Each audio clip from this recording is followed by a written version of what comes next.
Hi, this is Steve Farnsworth with the Steveology Group, a content marketing for demand generation agency.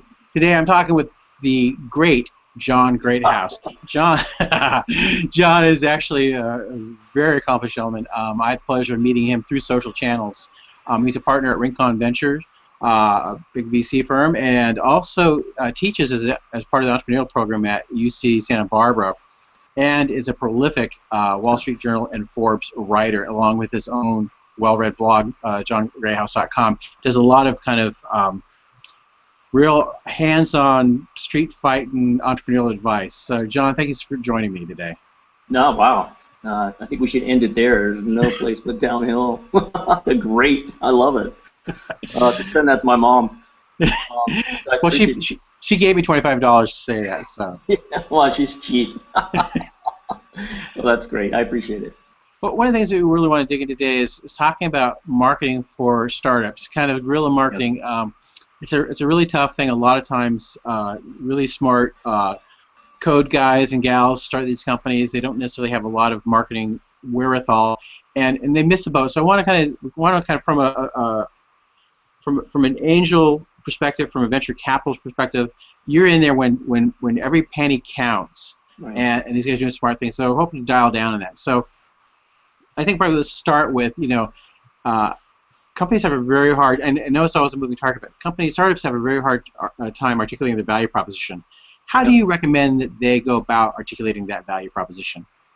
Yeah, I think it's, it should be sort of broad to narrow in a general sense. So when you're in the very early stages, don't define it too narrowly, because you might be wrong, and the feedback you're going to get from that narrow definition might lead you to make bad decisions. So clearly you can't be too broad, but in the early stages you're probably talking to friendlies, or at least people that have some affinity with your company, or they reached out to you, they were inbound leads. So you can be a little bit, I think, maybe, I don't want to say less professional, but certainly you don't have to have that glossy brochure ready to hand them. You can say, here's our perception of the marketplace, here's our perception of the value prop, here's the tool, you let us know, what you think. And if you have that approach, then I think you're much more likely to find verticals that might surprise you. But if you go in thinking you've got most of the answers and you know what the value prop is, you might miss markets that just never arise because you're not looking for them. How detailed or how long should a value proposition be in your sense? Obviously, it's going to change, but what should people start shooting for as they're evolving that value proposition? What do you mean by how long? Yeah, if you're going to write that down and say XYZ. Yep. Is a blah, blah, blah. How long should that be? So, again, I'm not, this is early stages. I think a sentence. I think it's, I would have to ask you, Steve, if we were talking about investment, I'd say, tell me why someone's going to pull out their checkbook and buy this. And if you can't tell me that in a sentence, then there's probably an issue, which is fine, because we all know that you got to figure out product market fit, and it takes time. But I don't think it needs to be, a huge strategic document. I think you should be able to recite it in one breath. And in terms of some of the components that should be within that, what would you say that in that sentence, what couple elements do they need to hit? Yeah. How is it making them money, or how is it saving them money? How is it making their job easier? It's got to be a lot better than what's out there today. Not somewhat better, not a little bit better. It's got to be a lot better than. And there's always something else out there today, even if you don't think so. So I want you to tell me how you making money, how you saving money, and how is it 10 times better than anything else that they could get right now. Well, that's an interesting point. I having worked with a number of startups myself, I know that often in those things, the "we do it better" literally gets put into that statement, right, or that value proposition. Right. And that's not what you're saying. You're talking about something deeper than that. Right. Yeah, I mean, better isn't good enough, right? It's got to be tremendously better. I mean, think about how busy you are in a day, and for you to take the time to investigate, try out, test, look at something that's a little bit better or slightly better, or you're not going to do it. It has to be, especially from a company you've never heard of, from folks that are probably still trying to figure it out. So it has to be hugely better, immensely better. And if it's not, then keep working on it until you find something that is. A lot of companies, for between the combination of people speaking and marketing crap speak they think they should be, Yep. also the fact that we live in an echo chamber is not an excuse to use a lot of jargon words. No. And we always kind of gravitate toward that, sadly, and saying it in English is harder. But when you start gravitating to more English, is there kind of a level, who should be able to understand this? Obviously, venture capitalists are exposed to a lot of technology. Yeah. But if I say this, should my Aunt Susie be able to understand this? Yeah. I think those cliches are true, and I wrote a blog entry many years ago where there's these online tools that allow you to put your text in, and it'll tell you the reading level associated with your text. And we all know that the New York Times is junior high and Washington Post is 6th grade, and there's reasons for that because, again, they're trying to get their message out. Obviously, you don't want to dumb it down to the point where you sound like you're talking to a 3rd grader, but I'm absolutely with you when it comes to buzzwords and jargon. It's a major turnoff for investors. We hear it and we think you don't know what you're talking about. You're using those as like white space, right, on your canvas because you don't really know what's there, so you're making these words, you're making a word picture that's not very clear.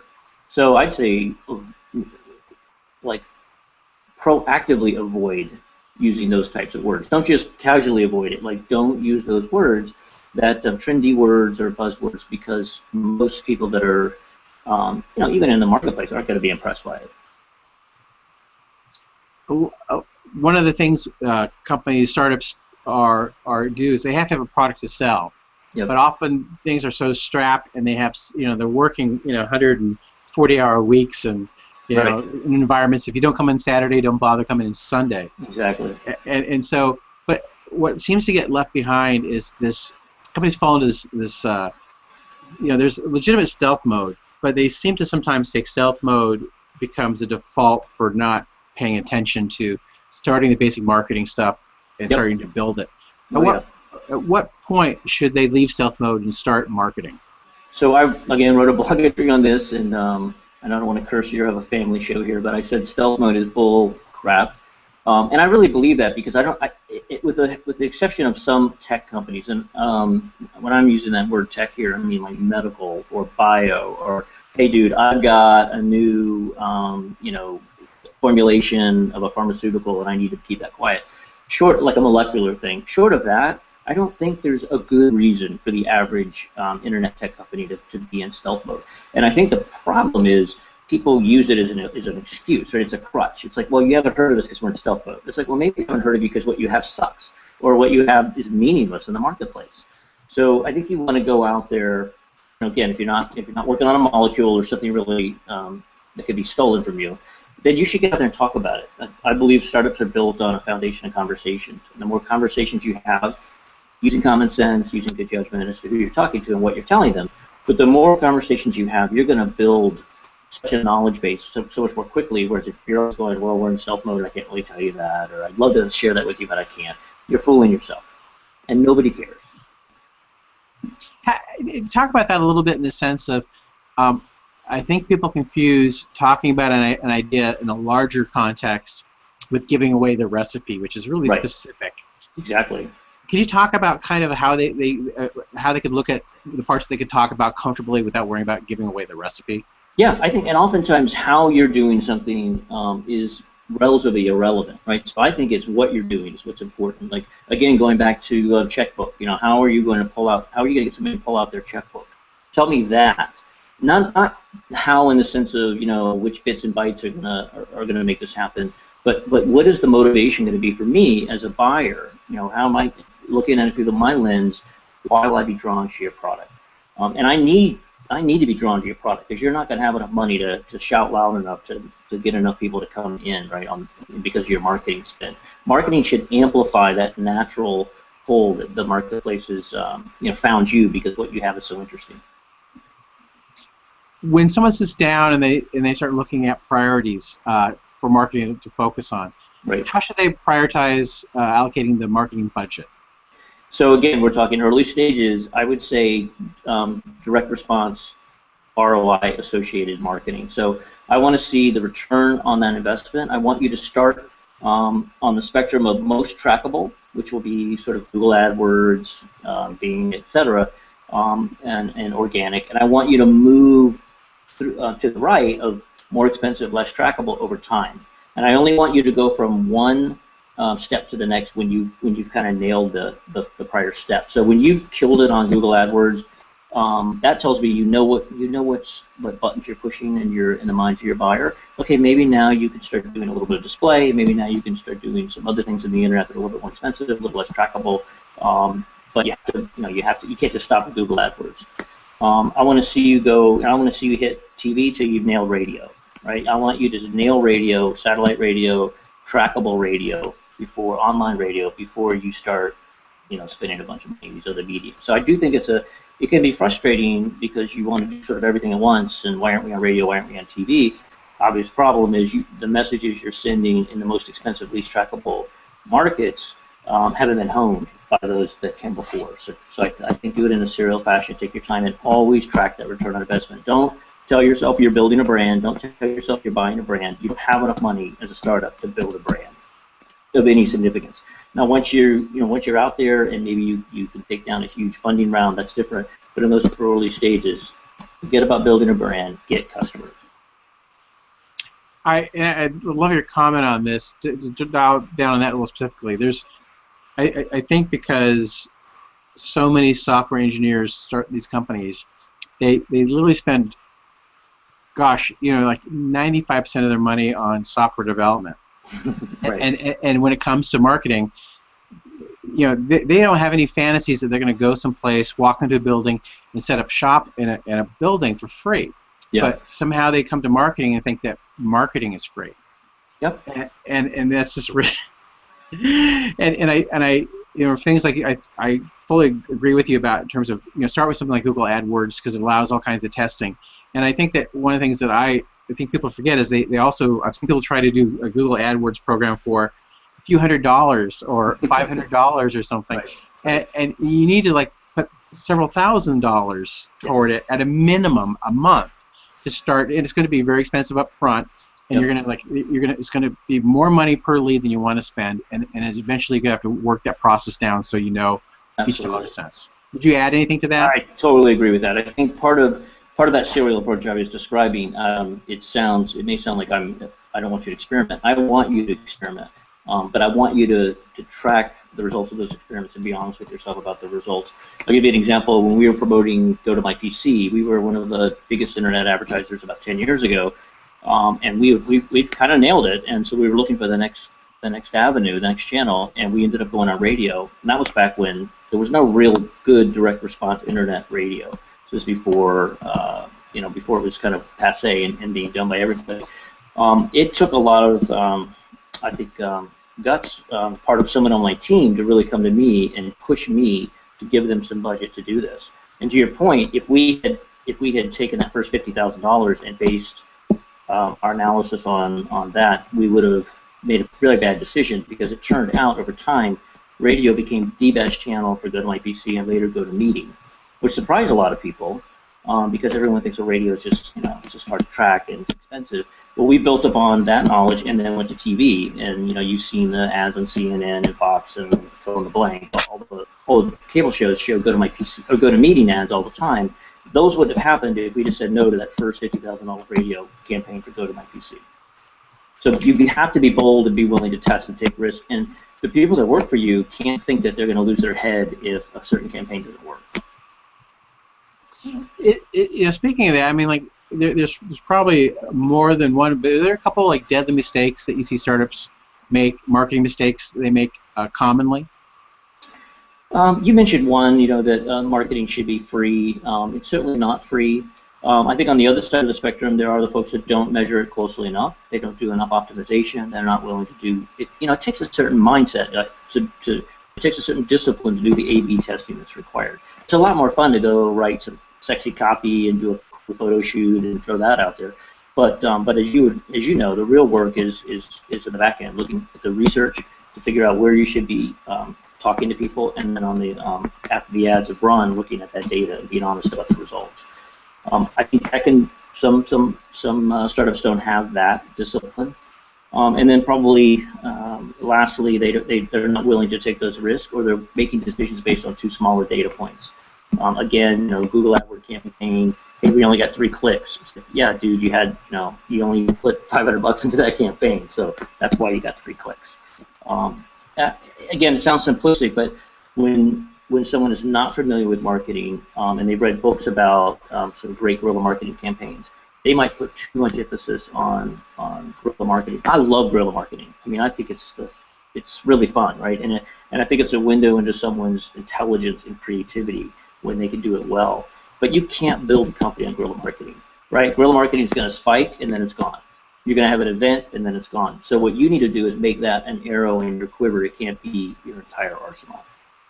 I think that's so well said. I think I have been, and I'm sure you have too, in literally hundreds of meetings where people were trying to come up with that one.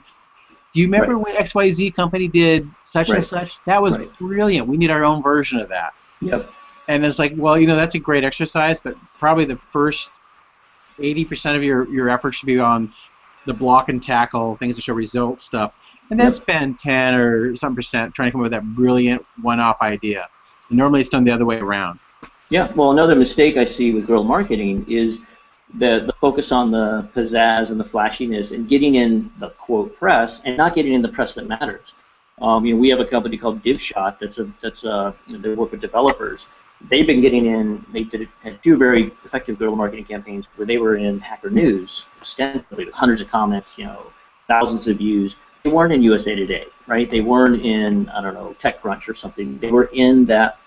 They were being seen in the watering hole where their users come, and that's important. As opposed to, let's see if we can get on TV or something like that. Okay, you'll feel good about that. Your ego will be assuaged, but none of your customers will see that or care. Is there something that you think mid-sized companies? I mean, obviously, when people start growing and there's more money, sometimes that they can be lost in terms of focus. Do you think there's something that mid-sized companies can learn from their startup marketers? I would say again, take more chances. I think what happens is sometimes the entrepreneurs start hiring people that maybe aren't quite as entrepreneurial. Even so, now you have a different problem. Early days, you don't have the money, and in the later stages, you have the money, but you may not have the entrepreneurial desire to go out and try things. So I think you always want to balance those two. And it's up to leaders. It's up to the leaders to create the culture that allows people to fail. That people don't have to feel like, well, I'm always going to play it safe. So I would say you should always have some test marketing done. You should always put a sizable a bit of money aside for test marketing, and always be looking for that next channel, as opposed to episodically looking at it when somebody approaches you. Challenge yourself. Hey, what can I do new this month? What can I do new this quarter? Make it MBOs for people. Like, put that in an MBO. I want you to strike out and find a new marketing channel for us next quarter. Most people will rise to the occasion. It's fun. It's not like, hey, can you refine our AdWords a little more? It's like, whoa, I'm getting the chance to go out and really discover something new. So most people will rise to that challenge. In terms of social marketing, social media, how and when should it be incorporated into the marketing mix? So I think early, but again, it's one arrow in the quiver. It's not. It shouldn't be the 22-year-old person with tattoos and piercing that sits in a cubicle and they're doing it, and it's sort of like, we're welding this onto our marketing program because we read that we needed to do this. It should be integrated into your marketing program so that the voices are consistent, so that the messaging is consistent, and then it's supporting the other efforts that you're doing in a more conventional sense. So what we often see is it's like a cyst on the marketing department, right? It's just like a thing that's growing on the side of the marketing department, and it's too independent, it's too discordant, it's too unrelated to what's happening, by the people that are quote marketing professionals. Part of that is generational, because it does typically fall into the lap of somebody that's younger. I think the onus is on people that are further in their career to learn from, bring that person into the group. Don't be satisfied with, oh yeah, we have somebody on Facebook, we have somebody on Twitter, we're good. It's like, bring them into the group and educate them as to what's really happening at a higher level of the marketing campaign. And I've seen this at startups time and time again. It's that person with the dyed hair sitting on the side, and they're not brought into the fold like they should be. Well, that's actually, I think, a really interesting point. When you look at a lot of companies, they also sometimes will wait to do something like social, or so what I'm hearing you say is like, start doing it on a certain level of scale, start integrating it by piece. But a lot of startups and other kind of companies, before they kind of go out, they want to make sure they get a graphic designer in there, and copywriters, and they want it to look perfect because they don't want to look bad. They want it to look, they want to look like a multi-million-dollar company out the gate. No. Of course, I have strong opinions on that too. So I call it the lemonade stand principle, right? People like to buy from kids at lemonade stands, not because the lemonade's good. The lemonade sucks, right? It's usually horrible. But you go because it is just some kid sitting there behind some crappy signage, right? I think startups run away from that cuteness too much. They want to be that big dumb company, that, with the beautiful brochures and the beautiful graphics. Don't be afraid to to say who you are. People, if it's done appropriately and so you can abuse that fact that you're a young company, but don't run away from the fact that you're a young company, and don't be afraid to be honest about that. It can be endearing to certain people, and I think in social media especially, we love the underdog in social media. So don't be afraid to be the underdog. Don't be afraid to communicate that you're the underdog. Don't try to make it look like you're the market leader. I love the quote from Brad Feld. He said, "Look, if you're really the market leader, do you have to tell me? Like, wouldn't I know that? Like, stop saying you're the market leader."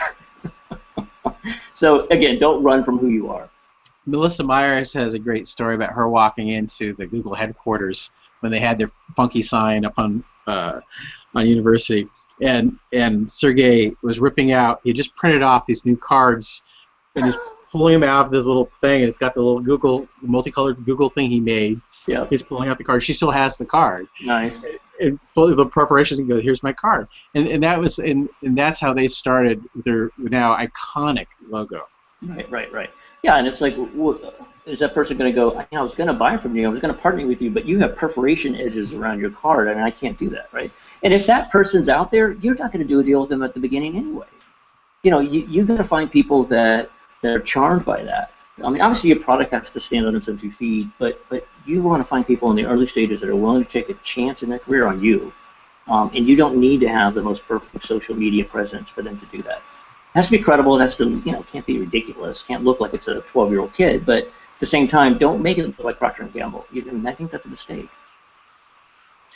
Looking at, there's been a lot of buzz around social selling, which is, I think, by definition has always been really a part of startups. But when you look at social selling for growing a company, how do you see its role for a growing company? So again, a part of the it's an arrow in the quiver. I would say it's part of a larger strategy. I've actually been surprised by the breadth of products that would fit under that umbrella well. When it first was being talked about, years ago, I thought, well, this is going to be, just really limited to things that are shareable, like really interesting, cool, gadgety, kind of hip.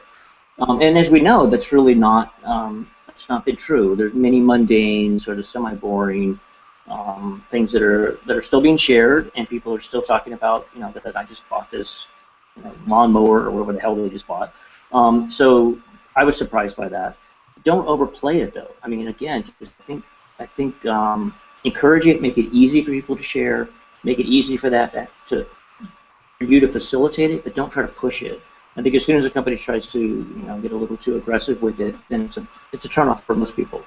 So get out of the way. Like, make it easy for it to happen on your site or on your Facebook page or wherever, but sort of get out of the way and let other people actually do the talking for you. When in terms of making decisions around what marketing strategy and planning looks like for a startup, what role should a CEO and the founders play in that process? Yeah. Well, I think they should be the policeman of the brand. So a startup can't buy a brand. So you're not going to become the next Coke or Pepsi or McDonald's. But what they can do. Intel inside. Yes. Right. We're brainwashed. You're not going to buy the brand, but that doesn't mean you shouldn't think about your brand. And in my world, I always think of brands as the promise you're making to the buyer, your promise you're making to the end user. That's really what a brand means. And I think you need to understand what that brand is. And it might be different for different markets or different market segments. So that's one thing the CEO should do. They're the policeman of the brand. Like, if you get an overly aggressive marketer or somebody who's going off the reservation and it's not consistent with your brand promise, you want to pull that back. I also think that you should give people a lot of headroom, let them know that they can fail. And I think they also need to kind of back the rest of the company away a little bit because everyone thinks they can market. It's the only job in a company where everyone's like, oh, dude, I know marketing. Are you kidding me? I buy stuff. I know marketing, right? So I think it's the CEO's job to say, hey, that's a good idea. We'll take it under advisement, et cetera, right? Because they're always having people come to them and saying, why aren't we doing this? Why aren't we doing that? I know marketing. And I think that person needs to buffer that, quite frankly, for the marketing team. I would agree. Shy of being a marketing guy who's been in a room where the CTO and the CFO and other people are making strategic/tactical decisions for marketing. Yes. And the fact that I was never in finance meetings or product development meetings where they were asking my input on it. So I totally agree with that. I think it actually, sadly, it actually hurts most companies and it cripples their marketing effort. Yep, I think it does. Good people don't want to work in that environment. Good people don't mind input, and they don't mind having their ideas challenged, and I think we both agree that makes sense. But when it comes down to that's too green, or it's like, and I've been in those meetings, like, why are you even saying that? Just you write code, whatever. Shut up. I don't like those words. What? Yeah, right. So, when deciding what marketing activities a CEO should fund, what are the questions that she or he should be asking about understanding that activity? Well, how's it going to support this brand promise? Is it supporting it? And also going back to ROI, I want to know brass tacks. I want to know what's the cost per customer, what's the CPA, cost per acquisition. I want to know what the lifetime value is. If you don't know, that's fine. But I want you to have a guess. I want you to tell me that from this channel, you think the lifetime value will be the following. And I think the CEO should also ask, are these the right kind of customers that we want? And what I mean by that, and I've seen this at several startups within the last year, marketing people are I think like most people at startups, they're honest, right? They're earnest. They want to do the right thing. I don't think anyone's nefarious. But what happens is, I say, Steve, I need 350 leads a month for my sales folks. I need those leads, and I need you to get them for me. Well, okay, wonderful, John. I'm going to go get some leads from this one group because it's least expensive, and I know I can get them. Well, it turns out maybe those really aren't our ideal customers. We started looking at that market segment, and we say, look, they're buying 2 seats, not 20. They're churning out at a rate of 25%, not 2%. So yes, I'm really psyched that you found this group, but they're not our customer. And I think that needs to be the CEO's job. They need to say, look, Steve, I'm not going to take your head off, and I'm not going to keep your bonus from hitting your bank account because of it. Let's just stop fishing in that pond for now, and let's fish in these ponds that might be a little bit more difficult for you to hit your number, but it's really in the long-term interest of the company. So just keeping people intellectually honest. What individual marketing skill sets should a startup CEO prioritize in terms of bringing in-house, and why? Yeah, research, metrics. Forget about the wonderful copy. Forget about the beautiful photo shoots.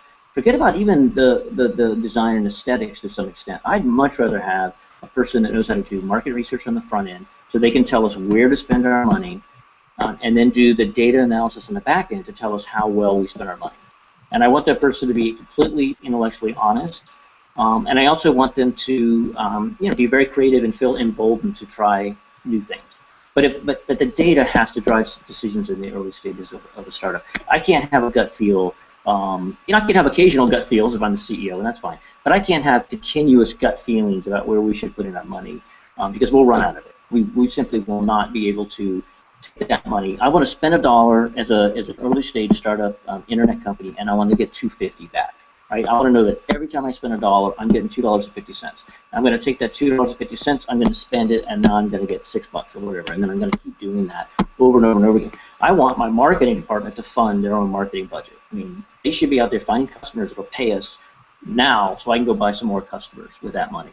That's the ideal. And I think that's the discipline that a CEO can instill on an early stage marketing department. I would actually go further. I would say that all modern marketers should have those skill sets intrinsically. Some are going to be strong in different areas. Yep. But the ability to be able to do research, to make specific, to develop a strategy that then has specific tactics to support that, and then measure in the back end. Marketing technologists should be just marketers, period. Yep. and they should have those skills.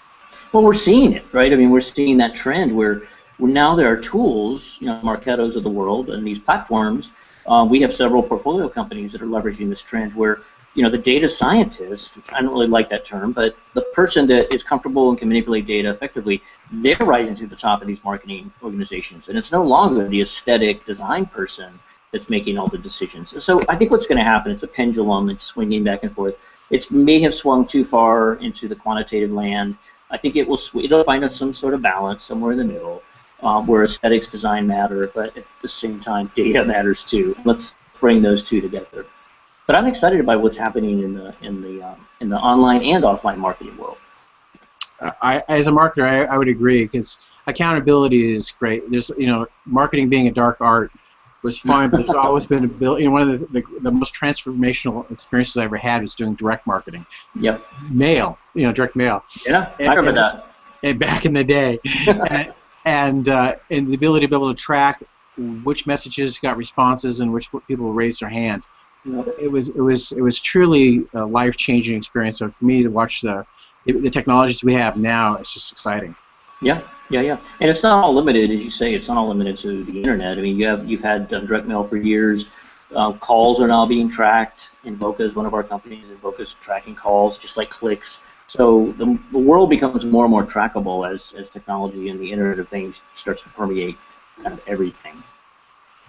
In your sense, for how visible should the startup's management team be in corporate and marketing communications, and why? Yeah, so I think at the front end of a campaign, and when I'm saying campaign, I'm a big campaign, not a tactical campaign, maybe a new product launch, something major.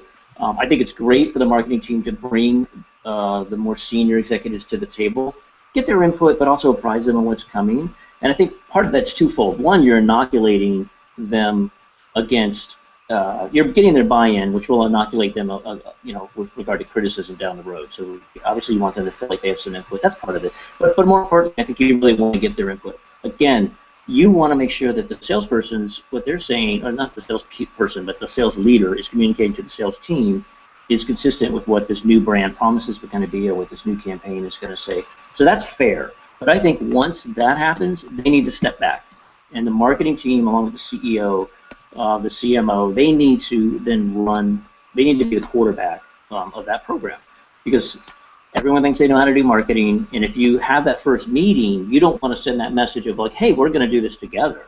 I think the message is, we want your input now, and we want to apprise you of what's coming, and that's it. Thank you. We'll update you as we go, but it's not going to be, we're not going to have the scrums where we all get together and figure it out together. I think that could be detrimental to it, especially if something that's major in like a strategic shift or a new product, something like that. Well, if we were to take that a step further, how involved should they actually be in actually the materials themselves in terms of being interviewed or authoring articles or being quoted and stuff? I'd like to keep that to a small group. I just think it's harder to control that message. It depends on the people. If you have someone in your organization that's a great spokesperson for your company and they don't happen to be in the marketing department, that's fine, sure. And maybe you quote them or you write an article around some of their thoughts. But I'd really like to keep it pretty focused. So probably the CMO, probably the CEO, they're going to be the people that are going to be delivering the message to the marketplace. They're going to be handling the outbound corp communication. And I'm not so excited about my CTO or some of these other people going out there and making it more difficult. The last thing I'm going to do is spend a lot of time with channel conflict within my own company, right? I want to make sure that we're on point, and that one or two people in a small company, they don't need an army of people out there talking about what's going on. And just to kind of wrap it up, what are your top 3 pieces of advice that you give to startup CEOs? Startup CEOs don't run out of money. So those are more of my non-marketing ones. The ones that are related to marketing, be honest about your value proposition, be honest when it's not working, be honest about what your brand means in the minds of the consumer, not in your mind, and be honest when those are incongruent. And we've seen that with brands over time where it sort of shifts and The consumers start to think one thing, and the CEO is still up there talking about something from 2 years ago. So be honest that brands do change. The promise that people think the brand's commanding is changes over time. And then lastly, give your team some rope. Know that they're going to stumble. Know that they're going to fall, and just know that that's part of the equation. That at the end of the day, as long as your metrics are being hit at a high level, you might have one channel that's giving you extremely high cost customers that are expensive, but just I had to keep reminding myself of this. That's part of the blended cost. It's okay to have some really expensive customers. You're going to have some really cheap customers. The more important metric is what is that blend overall, and is that blend sustainable with regard to the lifetime value of those customers. And don't freak out about the handful of like outrageously expensive customers you picked up from one or two channels, even though you want to, right? Because it's painful. Just know that that's just part of the game. Right? You're gonna get lucky and get some people for free, and you're gonna pay a lot for others. I think those are all great pieces of advice. The thing that I would ask you though is like, and those are things I see people have trouble with is not evolving their value proposition, and not understanding the changing brand perception. Because CEOs tend to be and founders are so used to doing the pitching that it's hard for them to hear. How can a CEO or founder what can they do to help tell when the value proposition isn't really working? What's the kind of thing can they do to kind of test out the reality of their own echo chamber? And the same thing with their evolving brand. What can they do for reality check? Yeah. Well, they need to make sure their team is willing to tell them the truth. So that's part of a cultural thing. If people are afraid to tell you the truth, things are messed up. So at a baseline level, you want that. And then I put somebody. We did this in the early stages of a couple companies. We made someone responsible for that sort of feedback, primarily from a competitive standpoint. Instead of saying, well, Steve's going to look at that competitor and I'm going to look at this one, we had one person whose job was to keep tabs on competitors, and was also in the biz dev group, so they were out there talking to partners, potential partners. So that combination of knowing what competitors are saying and doing or might do, and knowing what other partners or how other partners are perceiving what we're up to, kind of bringing those two data points together, and then being honest with the executive staff about it.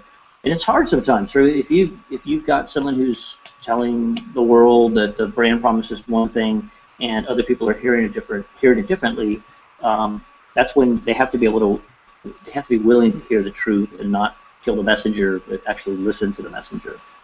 Yeah, I think it's easy in the early days. It gets harder as a company starts to have success and people start to internalize that success maybe more than they should, and start to feel like maybe they had more to do with that success than they did, and it just becomes more difficult sometimes to tell those people when they're making a mistake. I think that's a brilliant idea. How was the information, that person who was kind of in charge of tracking that brand, and you were saying that the person was kind of a biz dev person, how was that information captured and then shared? So initially we had it too ad hoc. It was more of an email, and that became sort of unusable. Like it was interesting. The person didn't have a good filter on what they should email, what they shouldn't email. So, and they were on my team. So I pulled them back in. I said, hey, look, you're doing good work.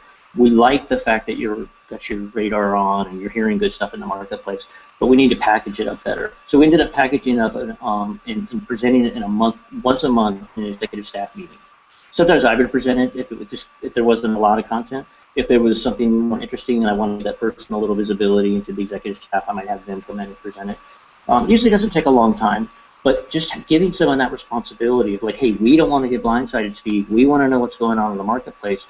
You need to, keep us apprised of new product launches. What are their executives saying? That kind of stuff. Are they hiring? And we want to get that information from you. And it was often an eye-opener, especially with the more emerging competitors. That we did the typical innovator's dilemma, right? We would be dismissive, and they're like, no, I remember one instance coming into the meeting. It's like they have a lot more customers than we think they do. Here's something I read in Gartner, and it looks like these guys are moving more quickly than we thought. So having someone whose responsibility is to keep you honest and give you a little bit of feedback outside of that echo chamber is hugely important. It became less so over time. As our company matured, I think it just wasn't as big a deal, right? We weren't as vulnerable. Like one strike wasn't going to take us out. But in the early stages, it can. And you're literally saying like at a weekly management team or a monthly management team meeting, this person, depending on the level of detail, either you share a few things, or they might stand up and give a 5-minute briefing on some key points. Yeah, a couple of PowerPoint slides. Maybe it was a new product launch that a competitor was rolling out, so there might be 4 or 5 slides on that. It might be, again, a Gartner report or an article that was informational about, it had some quotes from the CEO or something, that sort of thing. So sometimes it was like, okay, interesting, good, thank you, and sometimes it was like, oh, crap, let's make some decisions based on what that seems to mean for us. John, thank you so much for your time today. Yeah, thank you, Steve. I really appreciate it.